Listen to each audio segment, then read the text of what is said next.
So, Tom, a fairly quiet news day.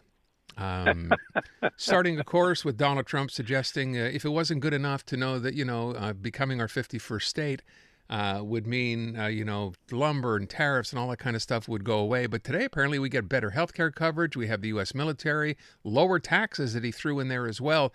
I'm not going to ask you to read his mind because that's impossible. But it would have to be a mind. Yeah. You would, yeah. But I don't know. How do you react to this when you're the government hearing something like this every day? I mean, I can't imagine what you do beyond saying there'll be a robust response. I think that Trudeau said it well this week. It's a negotiating technique that Trump is used to. You try to destabilize the adversary by coming up with craziness, and this is the world championship of craziness.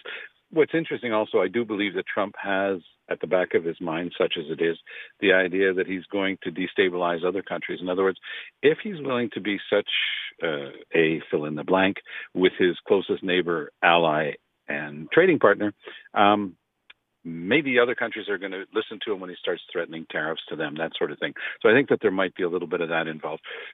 Look, all you have to do is look at the healthcare thing, right? Free, universal, public healthcare here in Canada, and healthcare for the wealthy, and nothing unless you're lucky enough to have a decent coverage from your employer. Basically, you're on your own if you're at the low end of the ladder. So we've made our choices. It's a reflection of our society, a society that was built through toughness and tough geography and tough weather and taking care of each other. And the Americans have always been me, myself, and I, everyone for themselves. And we have a different approach. And Trump is playing a game because at the end of the day, it's the Americans who are going to be hurt if he imposes tariffs. He knows that, but he's still trying to. Does he know that, Tom? Does he know that? The one time he got a clear question on it was on MSNBC shortly after the election, and they said, do you realize that it's American? Can you guarantee that they put it negatively? Can you guarantee that American consumers will not be the ones to bear the burden of your tariffs? And his answer was, well, I can't guarantee tomorrow. So he's not a complete idiot. He does know enough to know that tariffs, he thinks it's money that's just going to drop into the coffers of the U.S. Treasury, which to a certain extent it is, but it doesn't come without a cost. The cost is to be borne by U.S. consumers. If you're putting 25% tax on aluminum and 80% of the aluminum in the States is made here in Quebec. If you're putting a 25% tax on that, everything that is made with aluminum, the price goes up accordingly.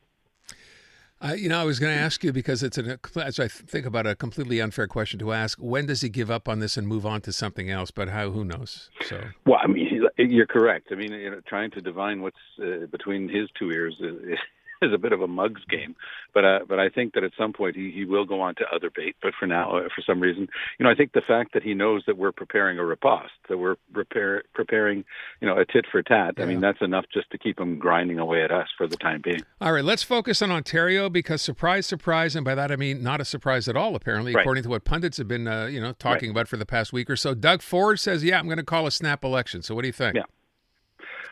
Well, at the base of it, there is a huge problem because we're supposed to be, Ontario has a law on fixed election dates, and then you just can basically cheat that law because you are allowed constitutionally to go to see, in the case of a province, the lieutenant governor and say, okay, I need an election writ.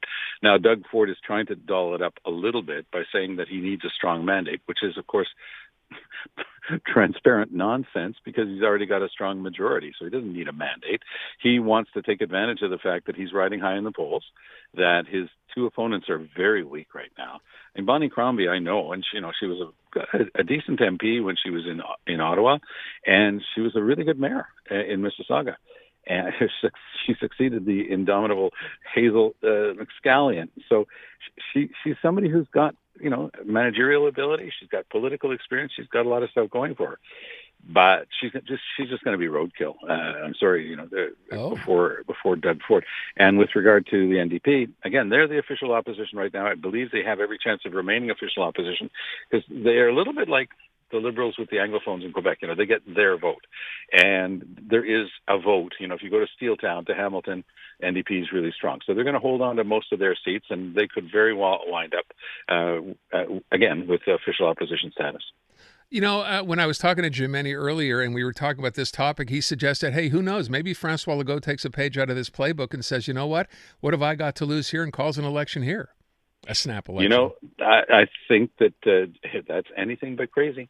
And he's probably looking at his numbers, and he's looking at the resurgence of the PQ. There's a by-election coming up in Terrebonne that the PQ will win if it stays as a by-election. But if it were to be rolled into a general, who knows? Because Legault's still got a lot of fans out there. They were angry at him in the Quebec City area because of this so-called third link, the extra bridge or tunnel that he was supposed to build. But if you go through the parties right now, the Liberals are in disarray. They still don't have a leader, and they're nowhere near having one. You've got Quebec Solidale that's sort of pulling itself apart at the seams. I mean, Haoun Boisy is back, but after much trial and tribulation. You've got Vincent Marissal openly musing about going to do anything else, including mayor of Montreal, but getting out of Quebec Solidale. So they're in a spot of trouble. So, and the Conservatives, of course, are still nowhere. So it must be tempting for somebody who knows politics as well as François Legault does. I do not dismiss at all James Mennie's musings about this. Yeah, and of course, as I said to him, the thing that he can use now, beyond this idea of using Trump's tariffs as, look at me, I'm going to do something about this, which he's been doing for the past couple of weeks. Now, of course, he has the Supreme Court decision on Bill 21 to throw in there as well. Absolutely. And, think about that for a second. We had the Justice Minister of Quebec, you almost have to put that into air quotes, out there railing against the very fact that somebody would dare challenge a law before the courts, whereas that's what the courts are there for, to ensure all of our rights. Is that you? That's on our end. Oh. That's just weird to Sorry hear. about that. That's okay. So let me move on to one last thing here, and that's the Amazon story. We heard from François-Philippe Champagne early in the day. He's had discussions with Amazon. There appears to be a possibility that something may happen here. What do you make of all this? Well, I think that François-Philippe Champagne is playing his cards perfectly, to be honest with you, Aaron. I think that what he's doing is he's sending a very strong signal that he knows the federal government is buying hundreds of millions of dollars of services from Amazon and its various companies, and sending a signal that they're not playing by the rules. Now, what American lawyers that are advising Amazon are blithely unaware of, apparently, is the fact that unionization is a right protected by the Canadian Charter of Rights and the Quebec Charter of Rights. It might take years for this thing to wend its way through the courts, but they will be obliged to pay massive retribution. They will be obliged to pay massive penalties because there is, I believe, no way for them on God's green earth to convince any judge that they were not shutting this down because of the unionization. We're not in the 1970s. This harkens back to a time when there was one McDonald's on the South Shore that unionized. When they came back to work the next day, there was no golden arches, no furniture. The place was empty. That's how McDonald's played the game at the time. The other great one was Walmart, very strongly anti-union. But that was generations ago. For a company the size, the scope, and the wealth of Amazon to be playing that sort of game today is absolutely unbelievable, unforgivable, and good for them. One of the things that Trudeau could do as one of his last things in office is refer this thing right away to the Supreme Court. And you can just imagine the type of ruling that you'd be able to get. Just set down the set of facts and then try to see how Amazon starts to squirm. They don't care. They've got 7 mammoth buildings that were built with tons of public money. They were getting their electricity subsidized up the wazoo by Hydro-Quebec because they were such a great employer and they were bringing all this stuff. They refused to negotiate in good faith. You know what the only offer was, the only salary offer they made to the union? 0%. That was their only salary offer. I will tell you, Tom, and this caught me by surprise. We heard from someone, just a caller, a listener to the show, on this Amazon story, suggesting there's more to it than just the union. And he was talking about the fact, and he's somehow tied into this, he deals with people in this business, right. People, he says, who work at Amazon who have had injuries, right, who go see a doctor, and then the doctor refers them to a clinic to treat whatever injuries they have, a knee, a back, whatever it was. Yeah. And apparently, what he's alleging, and I'm going to recommend that we look into the story, is that these clinics will then continue to see these people and bill them $50 a shot, which, of course, the employer is responsible for under CNESST. And this apparently has been going on and on. So someone for something simple like, I don't know, a wrist injury, 4 months later is still going back on a weekly basis, and the employer's, basically paying for this, despite the fact that injury is obviously doesn't exist anymore or was taken care of. Have you heard this at all?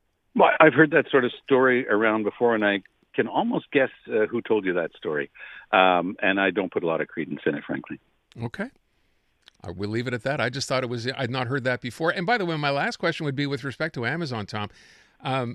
How do you prove, even if you take them to court, how do you prove that it is, in fact, because of the union that they let these people go? And that's motive. They're going to have to come up with another answer, right? If it's not the unions, what was it? And there's no other answer. It's not the productivity. It's not the profits. It's not the fact that the government didn't throw millions and millions of dollars at them to entice them, to help them build. Hey, off the western tip of the island, they completely suspended the rules protecting agricultural lands, and it caused an uproar at the time. And today, the Union of Agricultural Producers is out there saying, oh, all that for this? Yeah. You know, you get, like, what, 3 years of low-paying jobs, because they're just barely over minimum wage, most of those jobs. This is what we suspended the rules protecting agricultural land because this was this great employer. By the way, that was the Liberals under Philip Couillard who did that. So they got a sweetheart deal across the board. Everything was going fine. So what other possible reasons could there be other than the unions, Aaron? Yeah, I'm thinking they get sweetheart deals anywhere and everywhere they go, right? They're that big, they can get those kind of deals. Yeah, and big companies are used to that. But what they're not used to is getting nailed by governments, fighting back, using everything they've got. Amazon is huge. The Canadian government and the Quebec government can go after them, and I sincerely hope they do. All right, and we leave it at that. Tom, thanks so much. Have a great weekend. Great to talk to you.